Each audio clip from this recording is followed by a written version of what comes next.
All right. Hello, everyone. Good afternoon. We are going to dive right in because we have plenty of content. So again, good afternoon. I'm Kristen Berger, president of Berger HR Solutions, and I'm very happy that you've joined us today for this webinar, Dealing with Difficult Times, that we're presenting in partnership with one of our favorite partners, New Leaf Teletherapy. And thank you to all of our New Leaf Teletherapy colleagues for joining us today. At Berger HR, we understand that HR goes beyond just policies and practices, and that to really support our teams, we have to understand the human experience that goes behind our work. Over the past several years and over the past several months, I think everyone has dealt with certain levels of uncertainty, loss, change, or even just the stress of trying to keep your team moving forward. And that's why we really wanted to create space for this conversation today. Again, we're thrilled to be joined by New Leaf Teletherapy. They can bring a clinical insight. We always say in HR, like, yes, we're supportive and listeners, but we are not mental health professionals. Lisa, who's joined us today, is a mental health professional, and we thought that her insight would be really great into this topic. So before we dive in, just a few housekeeping items. We would ask that everyone keeps yourself muted so that we don't have to worry about background noise or sounds of anyone eating their lunch. If you do, though, have a question, please enter it into the chat, which I'll be looking at, and I'll make sure that we ask Lisa those questions either during the session or at the few minutes at the end of the session. And just for everyone's awareness, we are recording this session. So those of you who attend will receive a recording of this session, but we'll also be putting it out there in the Berger HR social media so that others can access this as well. So if you have team members that weren't able to attend today's session, please feel free to share it with them. So without further ado, I would like to turn things over to Lisa Ross at New Leaf Teletherapy. And thanks so much for joining us, Lisa. So much for having us. This is a big topic. Human beings have always had challenges in life and faced adversity, and a lot of us cope with it very well. But there's a lot of difficult things going on in the world today, whether it's big issues like politics, wars, armed conflict, down to situations with finances, personal relationships. And some research says that about 7 out of 10 Americans could be diagnosed, like clinically diagnosed with generalized anxiety disorder. We're all living at a very elevated level of stress. So what we're going to do today in 30 minutes is talk about the impact of conflict on our emotions and our stress levels. We're going to talk about how to express these big emotions, some key strategies, just some very simple things, and some resources. And I'll end today because there's so much bad news in this and so talking about big emotions that I want to end on a lighter note.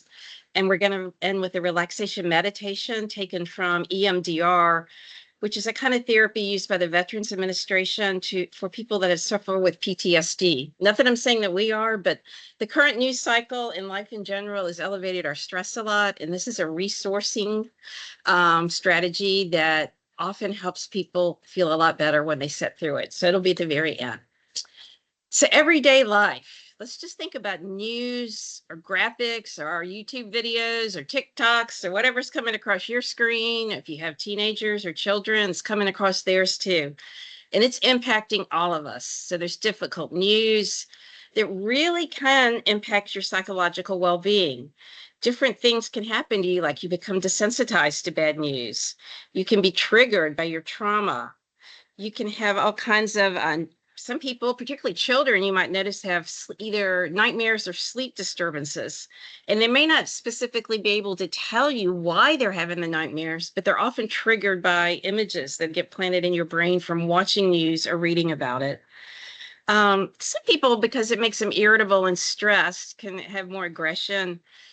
And then there's a counseling word there called emotional dysregulation, which more of us would just call, I'm in a bad mood today. I'm just not feeling 100%. But you're really not in a happy state. You might be up and down. You could even be a little sad with the world or angry at the world or just life in general, and maybe not even know why. So those are the things that really come from a heavy digest of taking in news And then also you factor in all the things that happen in life, all the pressures from work, demands for deadlines, relationship, parenting, paying bills. And you can see how a lot of these things become big items for all of us.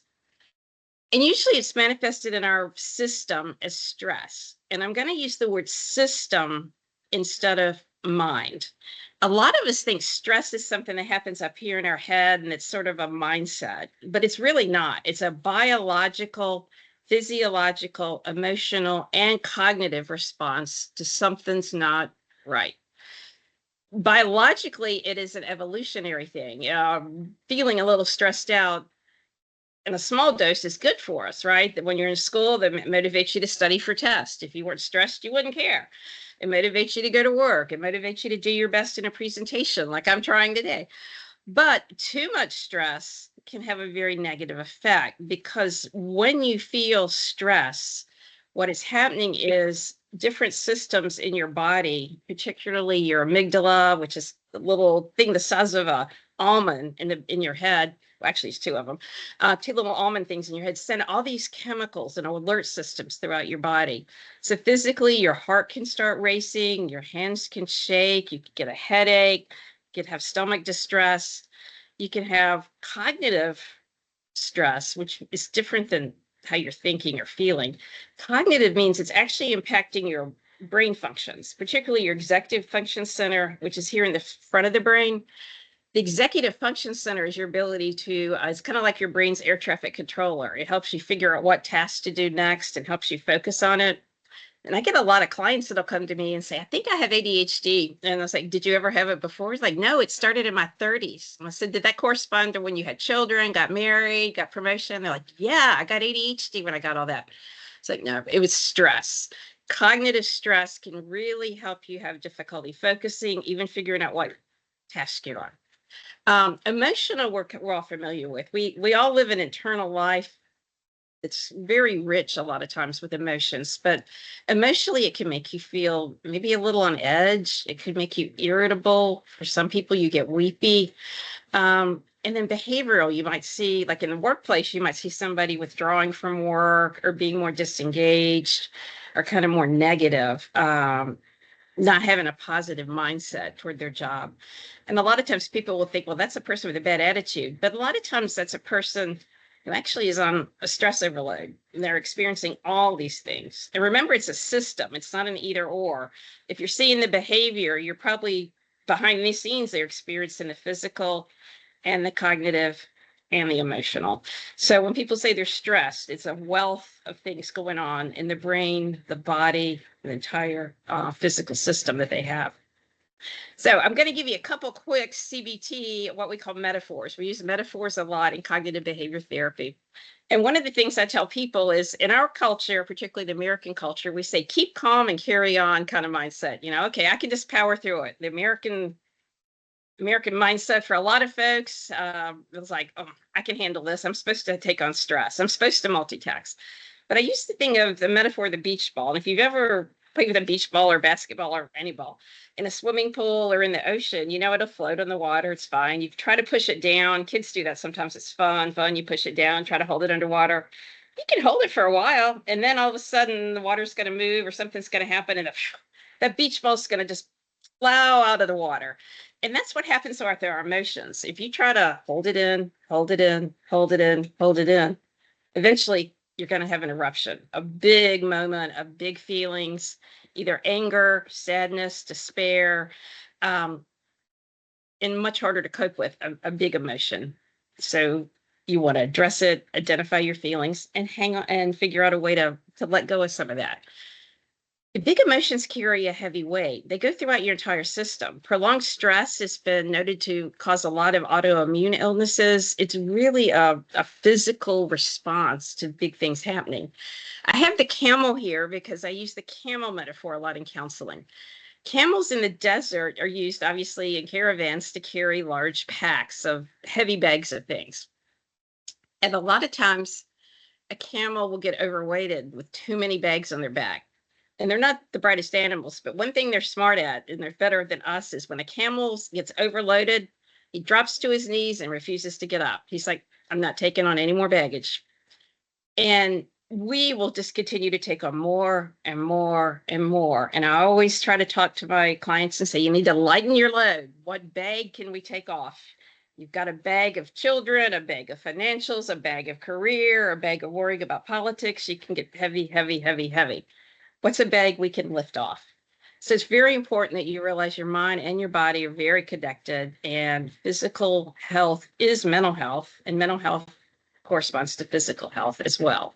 They have a lot in common with each other. I think one day we'll just talk about health, that we won't have mental health as a separate category. We're not there yet. Right, next slide. All right, so this is a quick zoom fast run through on self-care ideas. There's a lot. Some people think self-care is like a spa day or going out, but these are things you can implement that you really want to put into your daily structure all the time. If something's in the news cycle in particular is bothering you, don't stay home and dwell on it. Maintain your routine. Limit media consumption. Media, Facebook, Instagram, a lot of those things, whether you're anxious, depressed, or worried about what's going on in the world, the more you're online, the studies show the higher you are, the more likely you are to feel anxious or depressed or angry. So please, limit your media consumption. You don't need to be on all this. Sometimes writing out your thoughts. Some people journal.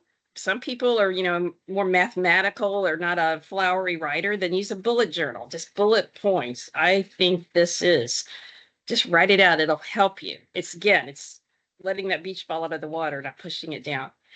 Meditations don't have to be silent, staring. You can get progressive muscle relaxation tapes or audio, well, not tapes anymore, MP4 files. If anybody's interested and wants one or two to choose from, I've got some great ones if you email me. Physical exercise, huge. And it doesn't have to be like a massive workout. Walk 10, 15 minutes a day. The more you can get out and the more you can see the sunshine, real sunshine on your face, helps with your vitamin D levels and overall mood. And then get social support. Make sure you're not alone. And that doesn't mean you have to be around people 24/7. I'm a bit of an introvert, but I do need friends. So call people that can talk to or reach out.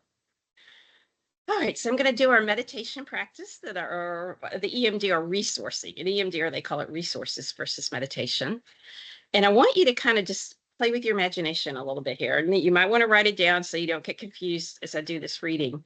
But this is going to be somewhat of like a little story, but you're going to imagine yourself in this story. And you need to identify a couple of different characters that are going to be in your story. And it's unique to each of us. So first, I want you to think of an image that to you reminds you of the word nurturing. So examples I've seen people use are like Mother Earth, their mother, their grandmother, somebody from film, historical, a novel, any role figure that you could picture in your mind when I say your image of nurturing or nurturing. An image of protection. And protection is different than safety, but it could be, I've seen people use police officers, some people have used a shield, some people have used a magic wand. One of my students used Thor and Iron Man. It can be whatever you want, but an image of protection. And then finally, an image of wisdom. So it could be like an old oak tree, an owl's library, books, grandfathers, aunts and uncles, elders. So you're picturing three things. These are sources of support you're going to draw on just imaginatively in our story of nurturing, an image of protection, and an image of wisdom. All right, so we're going to start our story. You could call it my calm place, my garden of peace, whatever you want to call that. But first, we're going to relax a little bit. Breathe in extremely slowly for just 5 breaths.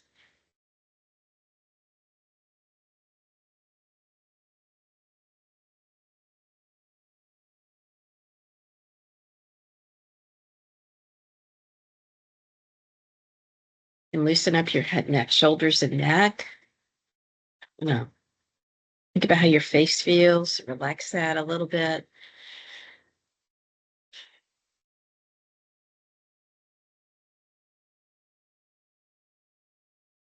Pay attention to your breathing while listening to this resourcing story. Imagine yourself on a sidewalk, no shoes on, green grass all around you for as far as you can see. The sidewalk is warm, and there's a warm breeze that feels so nice on your face and in your hair. You feel comfortable and notice the rough cement on the bottom of your feet. Off to the right is a line of trees the sidewalk winds around to. Imagine yourself walking along the sidewalk toward that line of trees. You feel nice and you feel curious about them. As you get closer, you can see there's an opening in the trees, and there's a natural arch that opens to a corridor. You continue walking toward the corridor, feeling warm and peaceful with each step. As you come closer to that opening, you stand there and look around for a moment, noticing all the beautiful flowering trees that are around you. And they have a wonderful fragrance of your favorite flowers, and you see your favorite colors presented in these flowers. You step closer and notice the changes in temperature in the air around you, and the cool feel of the earth under your feet. You begin to walk with a lighter step. You feel wonderful. You feel safe and you're calm. And the sun sprinkles on you through the trees above you. You breathe in the smells around you and you feel peaceful. You come to the end of the corridor that opens up to a beautiful meadow with tall green grasses and wildflowers. Directly in front of you in the near distance is a huge oak tree with a giant trunk. To the right, you hear the sound of a stream. Curious, you walk toward the sound and see a comfortable bench with a pile of pebbles next to it. You sit for a moment watching the stream as the water flows by. You feel comfortable and safe. You reach down to pick up a pebble and you toss it in, seeing the water splash. You smell the clean water and you smell a hint of lilac from the bushes that are placed on the opposite bank. You look up and slightly to the left, you see the top of a large hill. You walk down the grass up to the little hill and you feel the cool green grass under your feet. The sun is shining on your face. You come to a nice sturdy bridge that crosses the stream, leading to the path up the hill, and you follow it. You feel the muscles in your legs tighten, the breath in your lungs, but it doesn't tire you. It makes you feel free, and you're climbing higher and higher. You feel safe and a little excited to get to the top. You come to a natural stairway on the side of the tree, and leading around toward an opening is a beautiful waterfall. The sound is melodic and the view is beautiful. You take it in and enjoy it. You sit and enjoy the view. You feel safe. You feel warm. You are comfortable. You are content. This is a place you can ask yourself any question and trust the answer to be true. You may ask yourself a question here if you wish.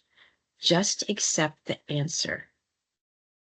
Spirit of your wisdom figure is here with you, lending you all its strength and power, answering the questions that you have. Do you know you will walk away a little wiser today from this spot? And you know you can come here anytime, as it belongs only to you. You walk down the hill feeling lighter in your step and a smile on your face, holding on to the wisdom you have gained. You reach the bottom of the hill that opens back to the meadow. Now you decide to walk over to that huge oak tree. As you get closer, you can see a door that opens into the tree. You walk over the threshold into this safe place. The spirit of your protective figure is with you in this tree very strongly. The room you walk into is at perfect proportions with all your favorite things. There are many rooms. You walk back and forth, passing rooms that are filled with all the comforts of home. This feels safe and inviting, warm and comforting. You walk all the way back to the last room at the back of the tree, and the room has a door. You open the door and find a box inside that is sturdy and strong. This box is not too huge and it's not too small. You open the box and find it's empty. And now you take every single one of your worries, all your concerns, one at a time, put them in this box. If there's anything today that bothers you, makes you afraid, it makes you sad, take them one at a time and put them in this box. This box is never full. No matter how much you put in it, you can put more. You know you're okay, and this box will always be here. You know where to find it, and you can take one thing out at a time to deal with it as you are ready. You complete and put all your concerns in the box and close the lid. You search your pockets, find the key. You have the only key, and the key can never be lost. It is yours. You may use it whenever you want. You feel lighter and more in control of things today. You're happier now. You enjoy looking at every room in your special place. You walk back through the tree, reaching the threshold, and walk through to the outside. The door closes, and as you turn away from the tree, the door disappears, keeping it your secret place. This door will reappear when you need it to, as is the garden of your favorite flowers and plants. You can go to this garden, familiarizing yourself with this place at any time. You feel loved and warm with the spirit of your nurturing figure with you. They warm your heart, and you feel complete acceptance from this place and the spirits of your resource team, the spirit of wisdom, the spirit of protection, and the spirit of nurturing are all around you, and you will carry this with you always. They truly belong to you. You feel good and happy, peaceful, secure, and confident today. You will be able to access these feelings and the knowledge you are good when you need them. Breathing deeply, you begin to walk back toward the corridor that leads to the sidewalk. Take your time, past the trees, feel the cool temperatures in the earth below your feet. Reach the sidewalk and notice the increase in the warmth on your skin with the sun, the smells of the grass as you walk back toward where you began. You're lighter now. You're safer. You're protected. Wise, trustworthy, content, peaceful, secure and confident, loved and cared for, happy. You own these feelings and take them with you for today and all week. Take a few more deep breaths and come back to our room when you are ready.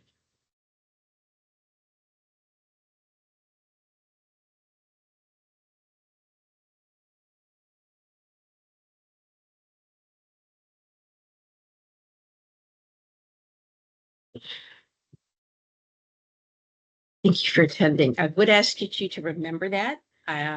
We have the script available. We can email it to everyone. This is yours. It's not unique. It's not copyrighted.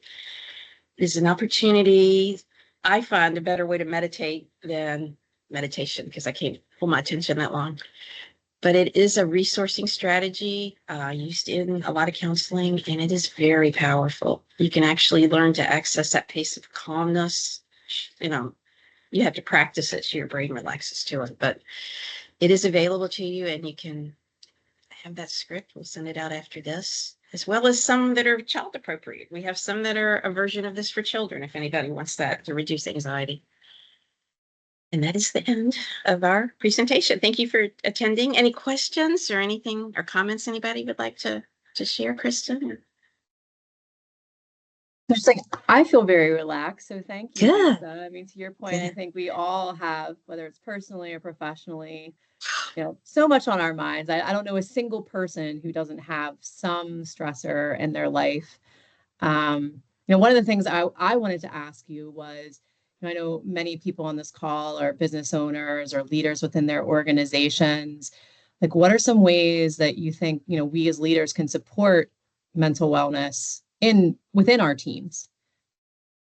I think being aware and having what a lot of the research says and what people have told me when I've worked with, because we work a lot with employees of companies, is when owners, leadership teams have honest conversations with people. Say, look, I know we all have a lot on our plate. And also we're willing to be vulnerable and share a little bit. I mean, you don't have to, share too much information, but, just a little bit appropriate disclosure of, there's a lot going on right now and I'm feeling it and it's heavy. I feel like employees appreciate that. And there's a sense of connectedness that I'm not alone. People don't think I'm weird because I'm tired or weird because I'm worn out because I've got 2 children and I'm worrying about paying my bills or whatever my worries are.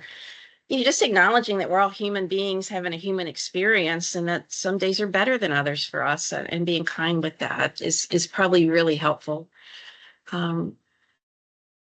Versus I have worked with employees that work for companies that kind of are like, no, you just got to get the job done. I don't care about your personal stuff, and you have to balance that, right? And you're an HR group, so the honest value is people do have to do their job, but on the other hand, they do need to feel supported. And we live in a time where people might be coming to work feeling more discombobulated than they ever have before, which is kind of a shame. But like I said, the research is saying about 7 out of 10 Americans, 70% of us are very anxious, and have been since the pandemic. Instead of things getting better for a lot of people, they say they're getting worse. So depending on, a lot of things going on in the world. And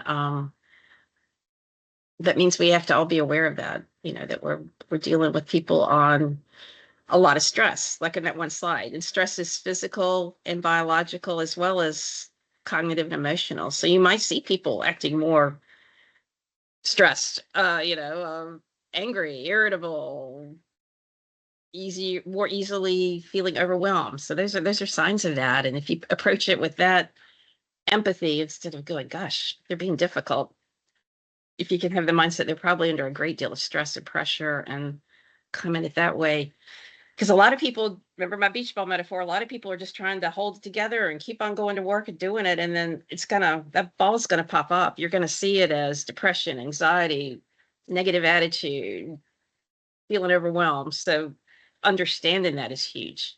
Thank you so much, Lisa. I would say anecdotally, we see that in human resources. Like we've seen a lot more stress among employees. And it's amazing how many times there could be a performance issue or a behavioral issue at work. And, someone has an empathetic conversation with the employee. They realize that they are under an immense amount of stress, whether at home or at work, or, again, just the environment around us is causing them a great deal of stress. It's big. It's really big right now. And I've talked to people more and more about, they come to work, to counseling upset about more global issues like armed conflict around the world, political conversations they're hearing about, and a lot of them are on social media, as well as just personal stuff. And it almost is like re-traumatizing. If you've already got some issues or history of trauma, and then you see something that triggers it in the news or local